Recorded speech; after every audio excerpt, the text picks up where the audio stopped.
Hello and welcome back everyone. સ્વાગત છે આપ સર્વેનું પ્રિપરેશન વિથ જુનિયર ટેસ્ટના ડિજિટલ પ્લેટફોર્મ પર. આજે આપણે વાત કરવાના છીએ કરંટ અફેરના મોસ્ટ ટાઈમ એવા પ્રશ્નોની. અને આપ અમારી ચેનલ પર પ્રથમ આવો તો ચેનલને સબસ્ક્રાઇબ કરવાનું ના ભૂલતા, સાથે સાથે બેલ આઇકન પણ પ્રેસ કરી દેજો જેથી આવનારા તમામ વિડીયોની અપડેટ આપ સુધી પહોંચતી રહે. અને હજુ સુધી તમે અમારી ટેલિગ્રામ ચેનલ તેમજ વોટ્સઅપ ચેનલ જોઈન ના કરી હોય તો નીચે ડિસ્ક્રિપ્શન બોક્સમાં તેની લિંક આપેલી છે, તો ત્યાં જઈને તમે જોઈન કરી શકો છો. તો શરૂ કરીએ કરંટ અફેરના મોસ્ટ ટાઈમ એવા પ્રશ્નો. પ્રશ્ન number 1, solar energy corporation of India SCCI દ્વારા ભારતની સૌથી મોટી બેટરી એનર્જી સ્ટોરેજ સિસ્ટમનો શુભારંભ ક્યાં કરાયો? તો આપણો સાચો જવાબ છે ઓપ્શન સી, રાજનંદગાંવ, છત્તીસગઢ. પ્રશ્ન નંબર 2, નીચેનામાંથી પદ્મભૂષણ પુરસ્કાર મેળવનાર પ્રથમ ફિલ્મ વ્યક્તિ નીચેનામાંથી કોણ હતું? તો આપણો સાચો જવાબ છે ઓપ્શન સી, સત્યજીત રે. પ્રશ્ન નંબર 3, નીચેનામાંથી સત્યજીત રેની કારકિર્દીની છેલ્લી ફિલ્મ કઈ હતી?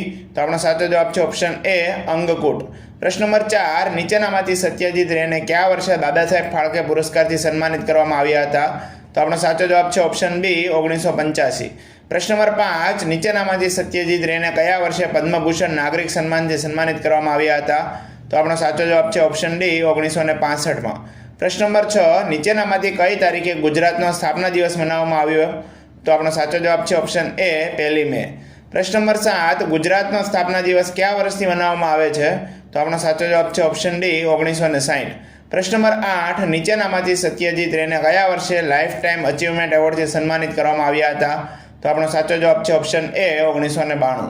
પ્રશ્ન નંબર 9, નીચેનામાંથી સત્યજીત રેને પત્રકારત્વ, સાહિત્ય અને સર્જનાત્મક સંચાર કળા માટે મેક્સેસ પુરસ્કાર કયા વર્ષે આપવામાં આવ્યો હતો? તો આપણો સાચો જવાબ છે ઓપ્શન એ, 1976. પ્રશ્ન નંબર 10, નીચેનામાંથી કયા દિવસે વિશ્વ પૃથ્વી દિવસ તરીકે મનાવવામાં આવે છે? તો આપણો સાચો જવાબ છે ઓપ્શન બી, 22 એપ્રિલ. પ્રશ્ન નંબર 11, કયા વર્ષ સુધીમાં તમામ પ્લાસ્ટિકનું ઉત્પાદન 60% ઘટાડવાનું લક્ષ્ય નક્કી કરવામાં આવ્યું છે? તો આપણો સાચો જવાબ છે ઓપ્શન ડી, વર્ષ 2024. પ્રશ્ન નંબર 12, નીચેનામાંથી કયા વર્ષથી વિશ્વ પૃથ્વી દિવસ મનાવવામાં આવે છે? તો આપણો સાચો જવાબ છે ઓપ્શન સી, 1970. પ્રશ્ન નંબર 13, નીચેનામાંથી સત્યજીત રેને ભારત સરકાર દ્વારા કયા વર્ષે ભારત રત્ન પુરસ્કાર સન્માનિત કરવામાં આવ્યા હતા? તો આપણો સાચો જવાબ છે ઓપ્શન ડી, 1992. પ્રશ્ન નંબર 14, નીચેનામાંથી કયા દિવસે વિશ્વ જળ દિવસ તરીકે મનાવવામાં આવે છે? તો આપણો સાચો જવાબ છે ઓપ્શન એ, 22 માર્ચ.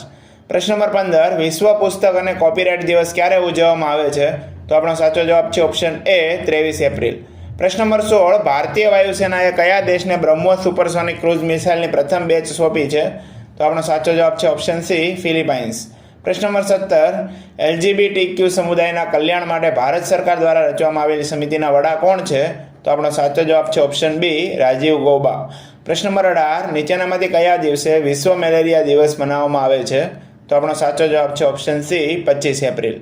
પ્રશ્ન નંબર 19, નીચેનામાંથી સત્યજીત રેને વર્ષ 1992માં કઈ સંસ્થા દ્વારા લાઈફ ટાઈમ અચીવમેન્ટ એવોર્ડથી સન્માનિત કરાવવામાં આવ્યા હતા? તો આપણો સાચો જવાબ છે option C, picture arts and science. પ્રશ્ન નંબર 20, નીચેનામાંથી કયા દિવસે વિશ્વ જૈવ વિવિધતા દિવસ તરીકે મનાવવામાં આવે છે? તો આપણો સાચો જવાબ છે ઓપ્શન સી, 22 મે. પ્રશ્ન નંબર 21, ભારત સરકાર દ્વારા કયા વર્ષથી વિશ્વ પુસ્તક દિવસની ઉજવણીની શરૂઆત કરવામાં આવી હતી? તો આપણો સાચો જવાબ છે ઓપ્શન એ, 2001. પ્રશ્ન નંબર 22, તાજેતરમાં પૂર્વ આફ્રિકાના કયા દેશને ગમને નામના ઉષ્ણકટિબંધીય ચક્રવાતનો સામનો કરવો પડ્યો હતો? તો આપણો સાચો જવાબ છે ઓપ્શન બી, માડાગાસ્કર. પ્રશ્ન નંબર 23, તાજેતરમાં સ્વદેશી ટેકનોલોજી ક્રૂઝ મિસાઇલનું સફળ ઉડાન પરીક્ષણ ક્યાં કરવામાં આવ્યું હતું? તો આપણો સાચો જવાબ છે ઓપ્શન સી, ચાંદીપુર, ઓરિસ્સા. પ્રશ્ન નંબર 24, એપ્રિલ 2024માં શેખ અહેમદ અબ્દુલ્લા અલ અહેમદ અલ સબા કયા દેશના નવા વડાપ્રધાન બન્યા છે? તો આપણો સાચો જવાબ છે ઓપ્શન સી, કુવૈત. પ્રશ્ન નંબર 25, નીચેનામાંથી કયા દિવસે વિશ્વ પર્યાવરણ દિવસ તરીકે મનાવવામાં આવે છે? તો આપણો સાચો જવાબ છે ઓપ્શન બી, 5 જૂન. જો મિત્રો વિડીયો પસંદ આવ્યો હોય તો લાઇક, શેર અને સબસ્ક્રાઇબ કરવા ના ભૂલતા. ફરીથી મળીશું આવા વિડીયો સાથે. ત્યાં સુધી જય હિન્દ, વંદે માતરમ.